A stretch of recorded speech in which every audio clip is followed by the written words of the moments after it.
භාග්‍යතුන් වහන්සේ තව ක්‍රමයක් දේශනා කරනවා කොහොමද මේ අකුසල් සිතුවිලි දුරු කරන්නේ. භාග්‍යතුන් වහන්සේ දේශනා කරනවා ඔන්න සිතුවිල්ලක් හිතනකොට හිතට සිතුවිල්ලක් එනකොට ඔන්න එක්ක තරහ සිතක්, එක්ක රාගයක්, එක්ක මුලාවක් ඇති වෙනවා, එක්ක ඉරිසියාවක් ඇති වෙනවා, අකුසල් සිතක් ඇති වෙනවා.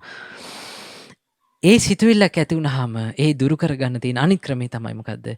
මේ අකුසල් සිතුවිල්ලේ භයානක පැත්ත හිතනවා. අකුසල් සිතුවිල්ලේ ආදීනවය සිහි කරන්න ඕන. තේරුණාද? කොහොමද ඒක කරන්නේ? හිතන්නකො ඔන්න තරහක් ආව කියලා. දැන් මේ කලබල නැහැ. මොන දැන් 100න් ඉන්නේ. බලන්න කලබල නැතිකම කියන්නේ කොච්චර වටිනවද ජීවිතේට. නේ? කලබල නැති කෙනාටයි සිහිය උපදව ගන්න පුළුවන් වෙන්නේ.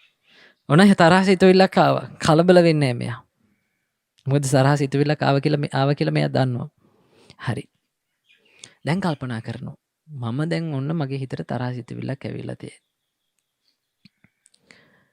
දැන් මම මේකෙන් හිතන්නකෝ දැන් මම මේකෙන් ක්‍රියාත්මක වෙනවා. එක්ක මම බයිනවා මේ මනුස්සයට. එක්ක මම මේ මනුස්සයට ගහනවා මේ තරහ සිතුවිල්ල. ඊට පස්සේ මොකද වෙන්නේ?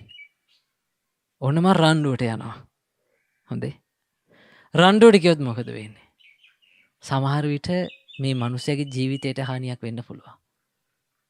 නේ? එක්ක මගේ ජීවිතයට හානියක් වෙන්නත් පුළුවන්. එහෙම වුණොත් මට මේ ධර්මයේ හැසිරෙන්න තියෙන අවස්ථාව මගහැරලා යනවා. ඒ නිසා මේක භයානකයි. ඒ නිසා මම මේ තරහ නැති කරගන්නේ නැහැ. අන්න භයානක පැත්ත සිහි කරනකොට මොකද වෙන්නේ? ඒ අකුසල් සිතුවිල්ලට අපි කැමති නැති වෙනවා. තේරෙනවද? අපිට ඒක අප්පිරිය වෙනවා. ඕන්නේ මේක. මේවත් එක්ක ගියොත් මම ප්‍රශ්නවල. දැන් අපි සාමාන්‍ය ජීවිතේ ඔහොම කල්පනා කරලා දේවල් කරන්නේ නැද්ද? කරනවනේ. නේ?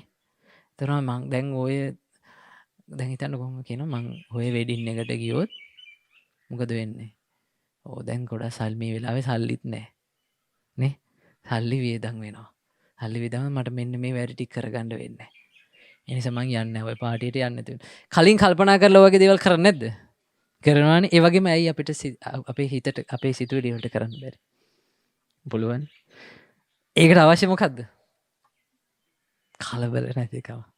කලබල නැතිකම තරම් ජීවිතේට ආශිර්වාදයක් ලෝකෙ වෙන කොහෙවත් නැති තරම්.